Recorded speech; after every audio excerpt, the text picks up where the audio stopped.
বর্তমানে বাংলাদেশের মধ্যে বেশ জনপ্রিয় একটি টুরিস্ট স্পট ভোলার চর কুকরিমুকরি,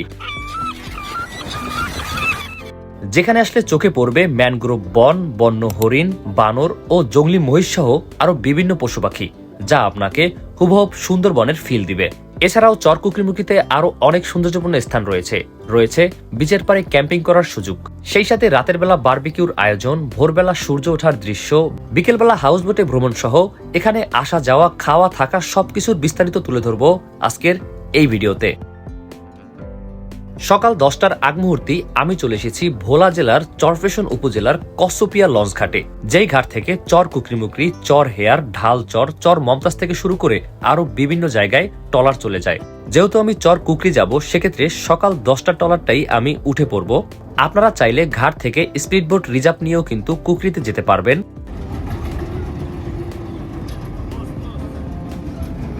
সময় হওয়ার সাথে সাথে আমরা কসোপিয়া ঘাটকে বিদায় জানিয়ে এখন ছুটছি চর কুকরিমুকরির উদ্দেশ্যে। বেশ ভালো লাগা কাজ করতেছে যে প্রায় 1 বছর পরে নিজের জেলার একটি জনপ্রিয় টুরিস্ট স্পটে ঘুরতে যাচ্ছি। আর হ্যাঁ, আমি যেই ট্রলারটিতে যাচ্ছি এটি এখানকার লোকাল খেয়া, যাতে যাওয়ার জন্য আমার ভাড়া পড়েছে মাত্র 70 টাকা। আপনারা যদি এই ট্রলার রিজার্ভ করতে চান, সেক্ষেত্রে এইটা সহ আরো বেশ কিছু ট্রলারের লোকের নাম্বার, ছবি সহ আমি কমেন্টে দিয়ে রেখেছি, চাইলে তাদের সাথে যোগাযোগ করে রিজার্ভ করতে পারবেন।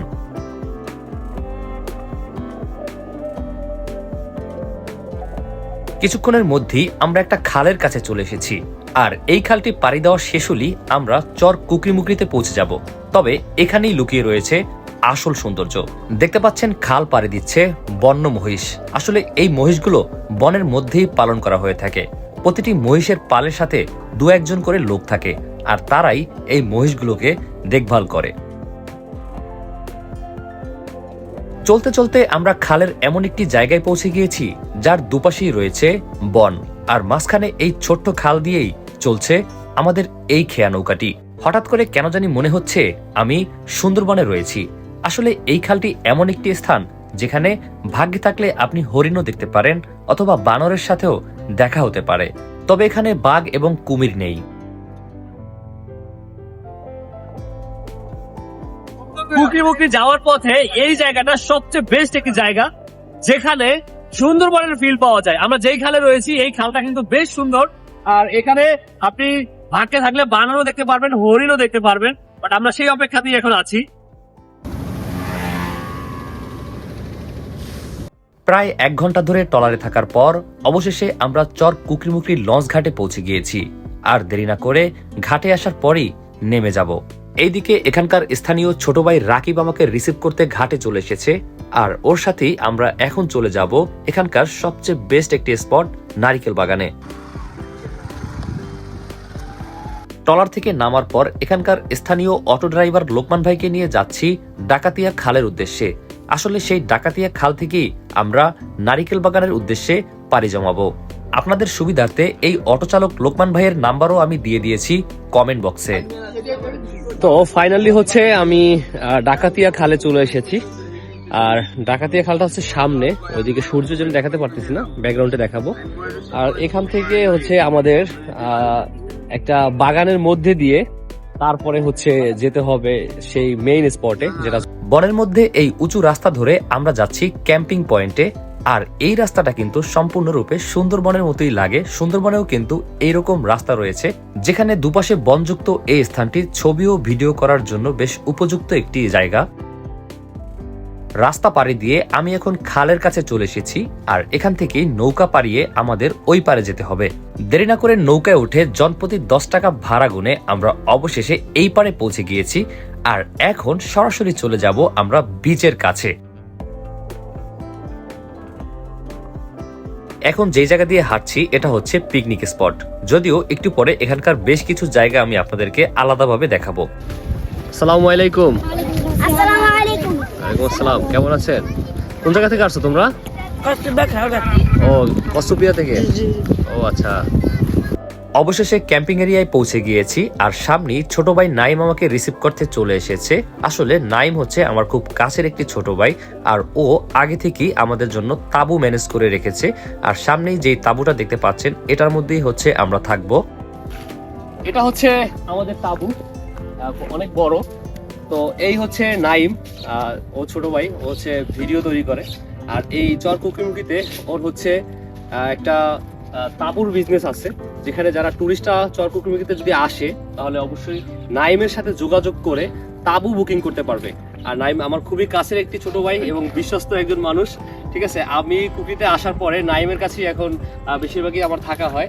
আর এখানে আসার পরে আসলে আপনারা খুবই অল্প টাকার মধ্যে কিন্তু ক্যাম্পিং করতে পারবেন, আর আপনারা প্রকৃতির সৌন্দর্য উপভোগ করতে পারবেন। তো নাইমের নাম্বারটি হচ্ছে আমি কমেন্ট বক্সে দিয়ে রেখেছি, আপনারা চাইলে, এবং ডিসক্রিপশনেও দিয়ে রেখেছি, চাইলে সেখান থেকে আপনারা সংগ্রহ করে অগ্রিম তাঁবু বুকিং করতে পারবেন। আমাদের তাঁবুটা অনেক বড় ছিল, যেখানে 12 থেকে 13 জন মানুষ অনায়াসে ঘুমাতে পারবে। আর এইটার মধ্যে কিন্তু রুম সিস্টেম রয়েছে, দেখতে পাচ্ছেন। এই পাশ দিয়ে চেইন যদি আটকিয়ে দেওয়া হয় তাহলে এই পাশ থেকে কিন্তু কিছুই দেখা যায় না। বিশেষ করে এখানে প্রাইভেসিরও একটা ব্যবস্থা রয়েছে বলতে গেলে। আর এই রুম সিস্টেম, এত বড় তাঁবুটা আমরা নিজেরা নিয়েছি 5 জনের জন্য। তো অনেক জার্নি করে আসার পরে এখন আমরা একটু বিশ্রাম করে নিব। ক্যাম্পিং করার জন্য বিচের পারে কিন্তু অনেক জায়গা রয়েছে, আপনি চাইলে আপনার ইচ্ছা মতো যে কোনো জায়গায় ক্যাম্পিং করতে পারবেন। দেখতে পাচ্ছেন এখানে কিন্তু একদম বনের মধ্যেও কিন্তু তাঁবু রয়েছে, ইচ্ছা করলে আপনি যেখানে ইচ্ছা সেখানে কিন্তু এই ক্যাম্পিংটা করতে পারবেন। কিছুক্ষণ রেস্ট করার পরে এখন বের হয়ে পড়েছি আপনাদেরকে দারুণ দারুণ জায়গাগুলো দেখানোর জন্য। আর এখন যে জায়গায় চলে এসেছি এই জায়গা কিন্তু অনেকেই চিনে না। আসলে ক্যাম্পিং এরিয়া থেকে একটু দূরে কিন্তু এই জায়গাটি দেখা যায়, যেখানে অনেকগুলো গাছ পড়ে আছে। তো দারুণ ভিউ এবং ছবি ভিডিও করার জন্য এই জায়গাটি কিন্তু বেশ উপযুক্ত। এবার চলে এসেছি এখানকার নারিকেল বাগানে। যদিও এর আগের বছরও আমি এই স্থানে এসেছি। যারা পিকনিকে এসে থাকে তারা এই নারিকেল বাগানের মধ্যেও কিন্তু চুলা করে থাকে, এবং এখানে যে জায়গাগুলো রয়েছে, যে ছাতাগুলো রয়েছে, তার চারপাশে বসে খাওয়া দাওয়া করে থাকে। আমরা যে চর কুকিমুখী নারিকেল বাগানে এসেছি সেই জায়গাটার নাম মূলত নারিকেল বাগান হওয়ার একটা কারণই হচ্ছে এখানকার যে পিছনে যে নারিকেল গাছগুলো দেখতে পাচ্ছেন, এটা আসলে একটা সময় এখানে এই নারিকেল গাছগুলো হচ্ছে বন বিভাগের তরফ থেকে লাগানো হয়েছিল। সেখান থেকে একটা পর্যায়ে মানুষ এটার নাম দিয়েছে নারিকেল বাগান। আর এখানে নারিকেলের পাশাপাশি খেজুর গাছও রয়েছে। আর বাগানটা অনেক বড়, বাট এখানকার নারিকেলগুলো খাওয়ার উপযুক্ত নয়, কারণ এগুলো হচ্ছে ইঁদুরে নষ্ট করে ফেলে। বেশ ভালো লাগে যে হচ্ছে এখানে এরকম একটি বড় বাগান রয়েছে। নারিকেল বাগান এরিয়ার খুবই ঐতিহ্যবাহী একটি স্থান হচ্ছে এটি। যদিও এর চারপাশে একটা সময় থাই গ্লাস ছিল, এখন সেগুলো ভেঙে ফেলা হয়েছে, বা কারা ভেঙেছে সেটা কেউই জানে না।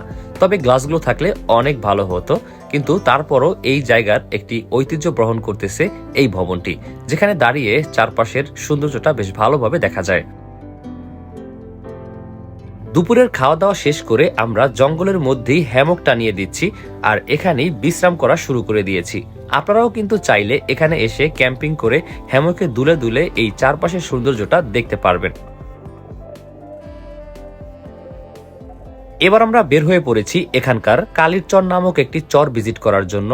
আর এই চরটা কিন্তু বিচের পাশেই, বলতে গেলে আমরা যেখান থেকে নৌকায় উঠেছি তার একটু অপোজিট পাশে আসলেই দেখা মিলবে এই সুন্দর কালীর চরের। এবং এখানের এই জায়গাটি কিন্তু বরগুনার তালতলির যেই নিদ্রার চর রয়েছে বা হচ্ছে গুলিয়াখালী সি বিচ রয়েছে, তো তার মতোই কিন্তু লাগে। আসলে অনেকেই কুকিমুখী আসার পরে এই জায়গাগুলো কিন্তু ভিজিট করে না, তাই আমি সকল বিষয়গুলোই কিন্তু ভিডিওতে তুলে ধরতেছি, সামনে আরো থাকছে।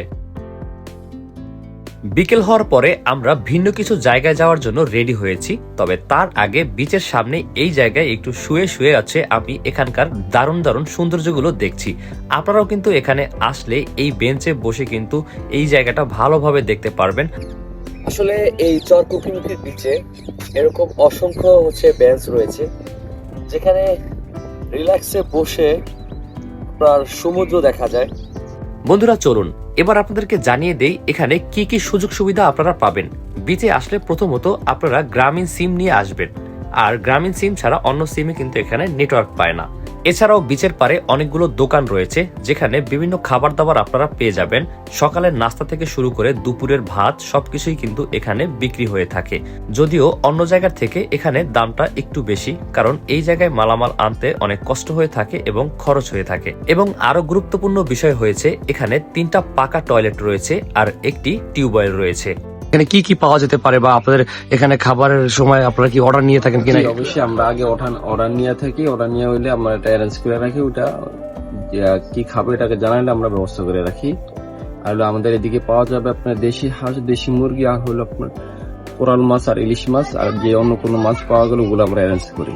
আচ্ছা, সেক্ষেত্রে এখানে এসে কি কেউ অর্ডার করতে পারবে? হ্যাঁ, অবশ্যই আগে থেকে একটু অর্ডার করলে ভালো হয়। এখানে এসে অর্ডার করলে কিছুক্ষণ বসা লাগবে, আর আমাদের কিছু ওই শুক্র শনিবারে পাক করা থাকে এক্সট্রা। আচ্ছা, এক্সট্রা থাকে। এমনিতে অন্য সময় আসলে অগ্রিম অর্ডার করলে ভালো হবে। জি জি। বিকেলবেলা আমরা চলে এসেছি হাউস বোটে ঘোরার জন্য। আসলে কুকরিমুকরিতে একটি হাউস বোট রয়েছে যার নাম দ্বীপকন্যা। আর এই হাউস বোটে করে এই জায়গার বেশ কিছু সৌন্দর্যপূর্ণ স্থানে কিন্তু ঘোরা যায়, এবং এখানকার যে নদী রয়েছে, চারপাশের জঙ্গল রয়েছে, সবগুলো খালও কিন্তু আপনি ভিজিট করতে পারবেন। এছাড়াও এই বোটে রাতে থাকারও ব্যবস্থা রয়েছে। দেখতে পাচ্ছেন দুপাশে কিন্তু 2টি বেড আছে, আর এই বেডের এখানে বসেও জানলার পাশ থেকেও ভালোভাবে আপনি প্রাকৃতিক সৌন্দর্য দেখতে পারবেন। তো এই বোটটি যদি আপনারা বুকিং করতে চান, সেক্ষেত্রে আমি এই বোটের লোকদের নাম্বারটা কমেন্ট বক্সে দিয়ে রেখেছি, চাইলে তাদের সাথে যোগাযোগ করে বুকিং করতে পারবেন। পুরো বিকেলটা হাউস বোটে কাটানোর পরে এবার সন্ধ্যা নেমে আসলো, আর একটু পরেই সূর্যটা ডুবে যাবে। তো দেখতে পাচ্ছেন ফাইনালি বনের উপর দিয়েই সূর্য আস্তে করে নিচে চলে যাচ্ছে, আর এভাবেই দিনের শেষ হয়ে রাত চলে আসছে। আর রাতের বেলায় আমাদের বারবিকিউর আয়োজনের জন্য শুরু হয়ে গিয়েছে লাকড়িতে আগুন জ্বালানো, আর সেই কাজটি অলরেডি কমপ্লিটও করে ফেলেছি আমরা। কুকরিমুকরিতে আসার পরে আপনি যদি রাতের বেলা বারবিকিউ না করেন, তাহলে অনেক বড় কিছু মিস করে ফেলবেন। আসলে বিচের পাড়ে এইভাবে ক্যাম্পিং করে রাতে বারবিকিউ করার মজাই আলাদা। তাই কখনো সুযোগ হলে অবশ্যই আপনারা কিন্তু বারবিকিউর আয়োজনটা মিস করবেন না। আর সকালবেলা আপনি যদি কুকরিমুকরিতে আসার পরে এই সূর্য ওঠার দৃশ্যটা না দেখেন, তাহলে অনেক বড় কিছু মিস করে ফেলবেন। তাই অলসতা না করে অবশ্যই ভোরবেলা সূর্য ওঠার এই দৃশ্যটা সরাসরি দেখার চেষ্টা করবেন। সূর্য ওঠার দৃশ্য দেখার পরে এবার নানা ধরনের বক পাখি দেখার জন্য চলে এসেছি, আর ওরা আমাকে দেখার সাথে সাথেই উড়ে চলে যাচ্ছে। আর এই দৃশ্যটা এত এত ভালো লাগছে যা আমি বলে বোঝাতে পারবো না। আপনি যদি আমার জায়গায় থেকে নিজ চোখে এইরকম দৃশ্য দেখতেন, তাহলে আসলেই মুগ্ধ হতেন। ভোরের সূর্য ওঠার পরে এখানকার একজন গাছি সে খেজুরের রস পাড়ার জন্য প্রস্তুতি নিয়েছেন, আর দেখতে পাচ্ছেন একে একে রস কিন্তু পাড়ছেন। এটা কিন্তু সেই নারিকেল বাগানেই রয়েছে, আর এখন গেলে আপনারা একদম টাটকা খেজুরের রস খেতে পারবেন।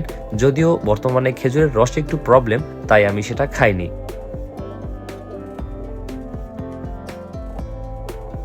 চলছে সকালবেলা নাস্তা খাওয়ার কার্যক্রম, আর খাওয়া দাওয়ার কার্যক্রম শেষ করার পরে আমি ঘাটে চলে এসেছি। আর এখানে অলরেডি বিভিন্ন জায়গা থেকে কিন্তু পিকনিকের লোক আসতেছে, আর এটি হচ্ছে চরপেশনের একটি মাদ্রাসা থেকে আসছে, যেই মাদ্রাসার নাম দারুস সুন্নাহ ইসলামিয়া মাদ্রাসা। আর সেই মাদ্রাসার স্টুডেন্টরাই দেখতে পাচ্ছেন অলরেডি কিন্তু ঘাটের কাছে তারা আজ এই জায়গাতে পিকনিকের আয়োজন করেছে, বেশ দারুণ সময় কাটাবে। মাদ্রাসার সিনিয়র শিক্ষার্থীরা ও মাদ্রাসার শিক্ষকেরা অনেকেই হচ্ছে আমার কন্টেন্ট দেখে থাকে, আর তাদের সাথে এখানে দাঁড়িয়ে বেশ দারুণ একটি সময় কাটিয়েছি। বেশ ভালো লেগেছে যে আমার ভিডিওগুলো তারা দেখে থাকে, আর কুকরিমুকরিতে আসার পরে তাদের সাথে যে আমার এইভাবে দেখা হবে সেটা কখনোই ভাবিনি। বেশ দারুণ একটি সময় কাটিয়েছি আমি এখানে।